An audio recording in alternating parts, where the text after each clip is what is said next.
sean bienvenidos. En esta ocasión hablaremos acerca de la biografía de Sigmund Freud, el cual quizás sea el pensador más famoso, polémico y carismático de la psicología del siglo XX. A continuación repasaremos su vida y su obra a través de una biografía, en la que conoceremos su trayectoria vital e intelectual a grandes rasgos. Sigmund Freud nació en Freiberg, el Imperio Austriaco, en 1856. En el seno de una familia ucraniana de origen judío y situación económica limitada, en 1860 su familia se trasladó a Viena y se asentó en esta ciudad durante los años siguientes. Con 17 años, el joven Freud entró a la Universidad de Viena para estudiar medicina, graduándose poco después. En 1877 se especializó en el estudio del sistema nervioso en peces, en el área en el que destacó como investigador. Vemos que en el año de 1882 empezó a trabajar como médico en el Hospital General de Viena. En 1886 se casó con Martha y empezó a ejercer de manera privada, especializándose en los trastornos basados en alteraciones del sistema nervioso. Sin embargo, pronto empezó a interesarse en la psicología. Hacia 1889 empezó a desarrollar la teoría psicoanalítica, por la cual es conocido. Vamos a indagar acerca de la relación de Sigmund Freud con Charcot y Buber y el origen psicoanalítico.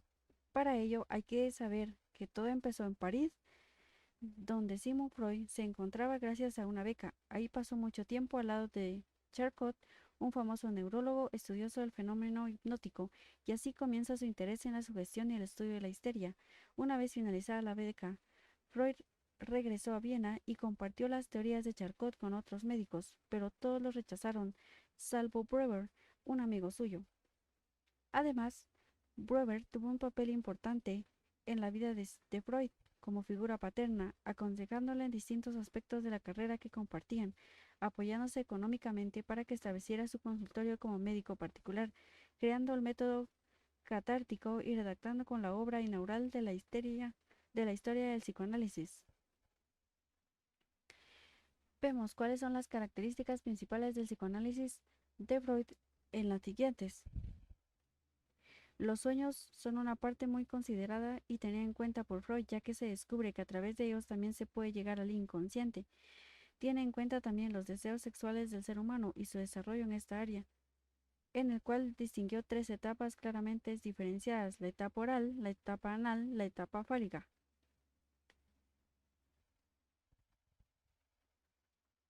Vemos que también estructura la mente en tres estados: el superyo, que está relacionado con la visión y la mirada de los padres por encima de la propia; el yo, que actúa como guía de lo que ocurre en la tristeza y la visión de la realidad; y el ello, que se caracteriza por los impulsos más primarios. Vemos el caso de Ana O.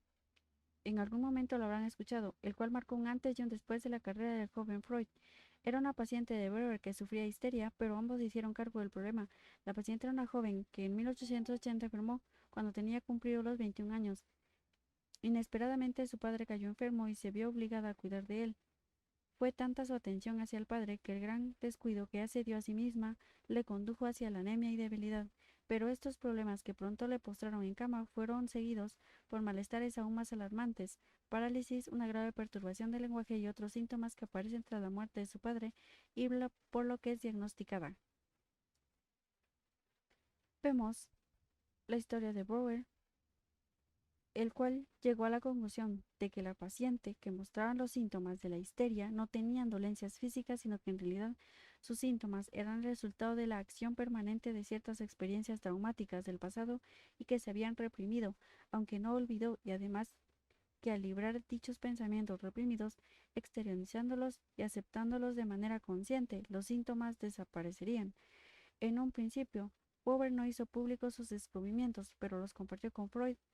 Este último utilizó dicho método, pero dejó de lado la hipnosis y en su lugar estableció el procedimiento de asociación libre. El psicoanálisis freudiano. Esta teoría sostiene que los impulsos instintivos que son reprimidos por la conciencia permanecen en el inconsciente y afectan al sujeto. El inconsciente no es observable, pero el paciente, el psicoanalista, es quien debe volver accesibles dichos conflictos inconscientes a través de la interpretación de los sueños, los actos fallidos y la asociación libre. Este concepto, llamado asociación libre, trata de una técnica que busca que el paciente exprese durante las sesiones de terapia todas las ideas, emociones, pensamientos e imágenes tal y como se le presentan, sin restricciones ni ordenamientos. Tras esta apertura, el psicoanalista debe determinar qué factores dentro de estas manifestaciones reflejan un conflicto inconsciente para el paciente. La mente inconsciente. En la mente inconsciente destacan muchos de nuestros impulsos y deseos primitivos. Freud desarrolló la teoría de que algunos eventos y deseos causaban tanto miedo y dolor de sus pacientes que permanecían guardados en el oscuro subconsciente, afectando la conducta de manera negativa. Esto sucedía debido al proceso que llamó represión. Vemos también las instancias psíquicas, que más tarde Freud desarrolló un modelo de la mente que estaba compuesto por el ello, el yo y el superyo y lo llamó el aparato psíquico. Tanto las tres instancias no son áreas físicas, sino conceptualizaciones hipotéticas de funciones mentales importantes, según afirma el autor. Vemos los mecanismos de defensa. Freud nos habla de los mecanismos de defensa como técnicas del inconsciente encargadas de minimizar las consecuencias de eventos demasiado intensos. Esta es una respuesta del yo que se defiende tanto de las excesivas presiones del ello, cuando éste reclama la satisfacción de los impulsos, como del desmesurado control del superyo, que está a merced de ellos, y el yo también se protege de la presencia de experiencias pasadas de tipo traumático.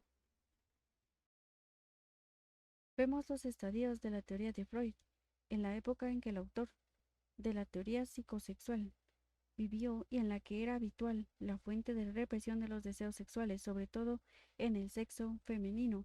Sigmund Freud extendió que existía una relación entre la neurosis y la represión sexual, por lo tanto, era posible entender la naturaleza y la variedad de la enfermedad al conocer la historia sexual del paciente. Freud consideraba que los niños nacen con un deseo sexual que debe satisfacer y que existe una serie de estadios durante los cuales el niño busca placer de diferentes objetos. Esto es lo que llevó a la parte más polémica de su teoría, la teoría del desarrollo psicosexual, del cual hemos hablado en otros videos. Vemos también el análisis de los sueños, según Freud, en el cual consideraba que los sueños eran importantes para poder explicar lo que sucedía en el inconsciente, ya que, mientras soñamos, las defensas del yo no están presentes. Debido a esto, mucho material reprimido se hace consciente, aunque de manera distorsionada. Recordar fragmentos de los sueños puede ayudar a destapar las emociones y los recuerdos enterrados. Por lo tanto, los sueños juegan un papel importante en la mente inconsciente y sirve para dar pistas de cómo éste opera. Las ideas freudianas causaron un gran impacto y su trabajo reunió a un amplio grupo de seguidores. Entre ellos podemos citar a Abraham Maslow, a Alfred Adler, a Carl Gustav Jung, a Rank, a Noster. Algunos como Adler y Jung se fueron alejando de los principios de Freud y crearon su propia concepción de psicología. Podemos hablar de cada uno de ellos y citarlos en algún momento, hacer una biografía. Si les gusta, dejar un me gusta, dejar su comentario de qué quieren, sobre qué quieren que hablemos y lo haremos en posteriores videos. Muchas gracias.